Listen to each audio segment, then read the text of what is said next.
E aí, pessoal, hoje eu vou falar um pouco por que o seu cérebro tá obeso, né? Claramente, seu cérebro não é obeso fisicamente, porque isso é impossível, mas funcionalmente seu cérebro está obeso e está cada vez ficando mais gordo. Existe o termo obesidade mental. E o que de fato é a obesidade mental? A obesidade mental é quando o cérebro ele está tão acostumado a receber estímulos prontos e rápidos, mastigados, que o seu cérebro não precisa nem funcionar mais para buscar o prazer. Enquanto você fica horas passando nas redes sociais, scrollando vídeos, o seu cérebro está recebendo milhões de informações cuspidas, prontamente mastigadas e prontas para você absorver. E o seu cérebro não faz absolutamente nada nesse processo. Primeiro, vamos desmentir um pouco sobre a dopamina. A dopamina não é o hormônio do prazer, como muitos acham. A dopamina, sim, é o hormônio da antecipação. Ela é o hormônio da busca ao prazer e não do prazer em si.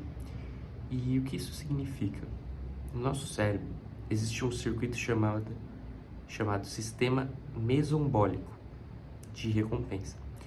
Os neurônios da área tegmental ventral disparam dopamina direto para o núcleo accumbens e essa rota cria desejo e motivação atrás do prazer. Ou seja, a dopamina não é o prazer em si, e sim a busca para encontrar esse prazer. E no nosso cérebro existem dois níveis de dopamina. O tônus, que é o chão do humor e da motivação, então é o estágio zero, podemos dizer assim, e o spike, que seria o pico do estímulo, quando o cérebro encontra uma notificação, um vídeo rápido, um vídeo engraçado, onde ele está no seu pico de prazer rápido. E onde nasce o problema? O problema nasce quando você passa a depender desses picos do nível spike para sentir prazer. Então esses picos vão ser ali o seu nível médio, seu nível normal de prazer. Então você vai ficar muito dependente desse nível spike, que é o ápice da sua dopamina, para se sentir bem. Cada pico de dopamina é seguido por um vale. Seu cérebro recompensa o estímulo forte, reduzindo a sensibilidade dos receptores. Na prática, você precisa de mais estímulo para sentir o mesmo de antes. Dá para entender? Se antes eu me satisfazia com 10 vídeos, agora eu preciso ver 20 para me satisfazer, porque aqueles 10 já não ocasionam o mesmo prazer que eu sentia antes. Entende? E quando você não vai em busca desses 20 vídeos rápidos, você fica com apenas aqueles 10 vídeos rápidos, isso vai gerando ansiedade, vai tirando o seu foco e você se sente realmente inútil. Já aconteceu isso aí com você? Diz aí nos comentários. O córtex pré-frontal, daí pra frente, que é o responsável pelo controle emocional e a tomada de decisão, começa a perder influência no sistema límbico, que é a parte impulsiva do cérebro. Então você começa a não saber dizer não. Você perde a noção do tempo que você está nas redes sociais. Você fica lá e fica vendo 10 vídeos, 20 vídeos, 30 vídeos, e nisso você perdeu totalmente a noção do tempo. Você não sabe, você está em outro mundo, literalmente. E um estudo mostra que para você ver um vídeo bom que traga algo de útil e que seja um progresso para sua vida, você precisa rodar 100 vídeos que sejam ruins. Então, se a gente for fazer uma conta básica, falando que em média um vídeo tem 1 minuto, para ver um vídeo decente nessas redes, a gente perderia 1 hora e 40 minutos scrollando vídeos inúteis que não vão trazer nada pra gente. E tem mais, quando nós sentimos um movimento dopaminérgico que se torna um hábito, então você faz aquilo todo dia, por semanas, por meses, ele vai se tornar automático.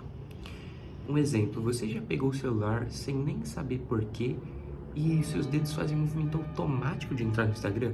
É exatamente isso. Isso já se tornou automático na sua cabeça porque é um movimento dopaminérgico que você faz há anos.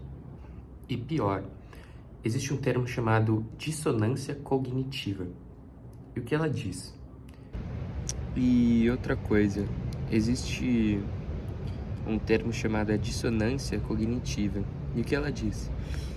Ela diz que esse movimento que nós fazemos, esse hábito que nós fazemos, a gente sabe que faz mal pra gente, mas o nosso cérebro ignora por já ser um hábito automático. Então ele tenta achar maneiras de nos defender e acreditar que esse hábito é de forma boa pra gente.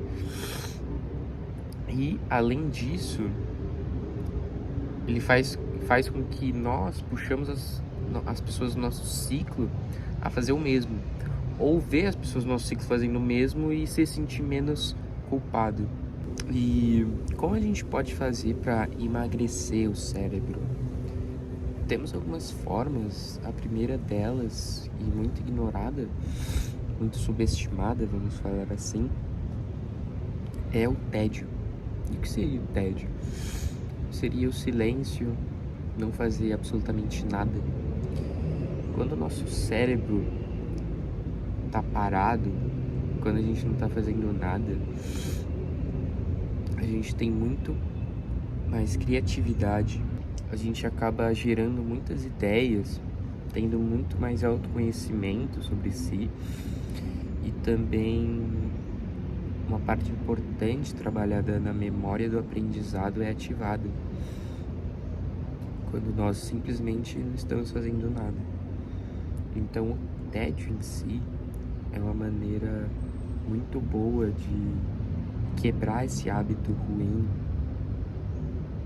do scrollamento infinito e dessa dopamina barata. A segunda forma é bem falado na internet já sobre o jejum de dopamina. Quando nós fazemos jejum de dopamina e cortamos em 50% até do uso das telas, e não só das telas, né? Outros geradores de dopamina são o açúcar e os ultraprocessados, que têm o mesmo efeito que as drogas no cérebro e fazem você sempre sentir mais vontade de querer mais, querer mais, querer mais. E o álcool também, ele relaxa o sistema nervoso quando você está embebedado, né? Mas destrói muitos neurônios e te deixa mais ansioso futuramente. Quanto mais você ingere tanto do açúcar quanto do álcool, mais problemas futuros você terá. Então, quanto mais você cava, maior será o buraco, certo? E sobre o jejum de dopamina, pesquisas apontam que em torno de 30 a 90 dias com o hábito do jejum de dopamina, o cérebro já tem uma melhora muito significativa. Existe o termo de neuroplasticidade. O cérebro, ele consegue se moldar. E quando nós temos esses hábitos automáticos dopaminérgicos, muitas conexões cerebrais se quebram. Você não alimenta elas e elas se quebram. E quando você faz esse jejum de dopamina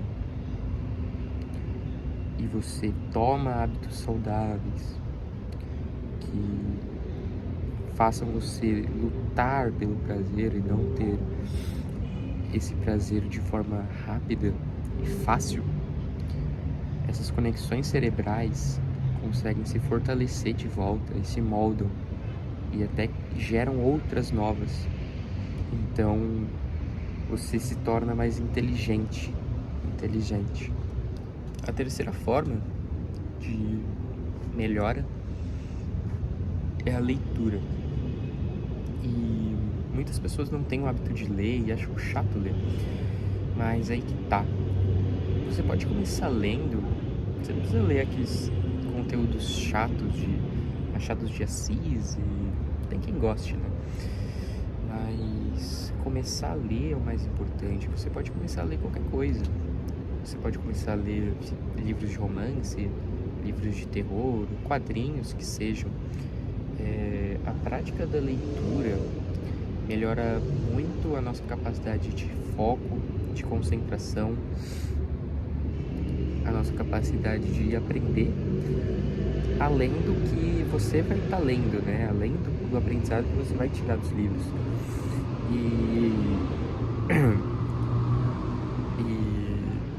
E se você não tem a prática da leitura, no começo é comum que o seu cérebro não consiga focar naquilo, porque você está acostumado com os estímulos externos rápidos. Você está acostumado em abrir o telefone, entrar no Instagram e já ter ali o que você procura.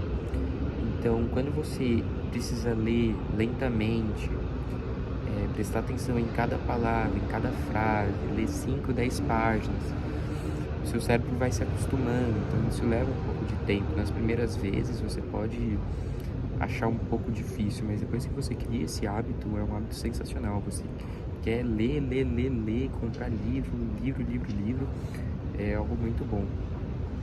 E a quarta coisa que quebra esses hábitos são a procura de hobbies novos. E hobbies novos podem ser qualquer coisa, né? Podem ser cozinhar.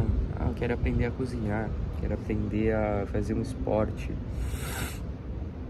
Quando você é totalmente iniciante em algo, você quer ser bom nisso, você quer melhorar nisso, você gosta nisso, você tem prazer nisso, você quer e busca aprender sobre, você busca ler sobre, você busca referências sobre, e você busca praticar, e isso é muito importante para o cérebro.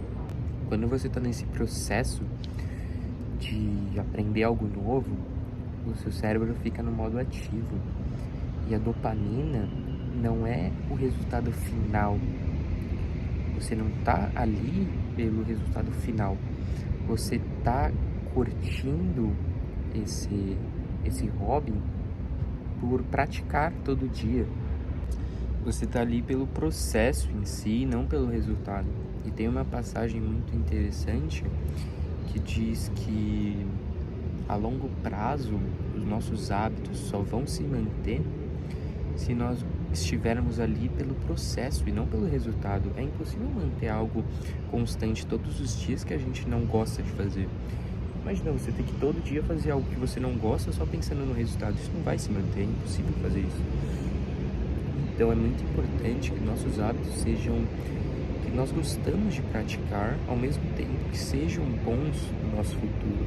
Não adianta eu adorar fumar se vai destruir meu pulmão, entendeu? Então tem que existir um equilíbrio entre as duas coisas. Vou praticar uma luta, é algo legal de praticar e é algo que vai me retornar bons frutos. Eu vou ter uma qualidade física melhor, entende? E é isso, pessoal. Esse é o vídeo de hoje, falando um pouco sobre o que fazer para não derreter seu cérebro. Muitas pessoas e jovens hoje, de crianças até, né? Aquelas crianças de iPad, crianças de tablet, já são totalmente viciadas desde pequena. E isso no futuro vai acarretar muitos problemas na saúde dessas pessoas.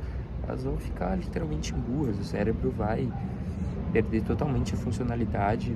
E no futuro a gente vai ver um pouquinho mais sobre como hoje a gente está tendo muitos hábitos ruins na sociedade. Rapidinho aqui pro meu armazenamento no celular caber. Um salve pro It's Lucas, que pediu um salve. Salve também pro Eduardo Braga 1973, seguidores fiéis aí. Então quem é novo, se inscreve aí, vou soltar vídeo todo dia sobre neurociência e desenvolvimento, entre outros assuntos. Então é isso, se inscrevam, deixa o like para eu saber que eu possa continuar essa jornada. E é isso, pessoal. Adeus, até amanhã.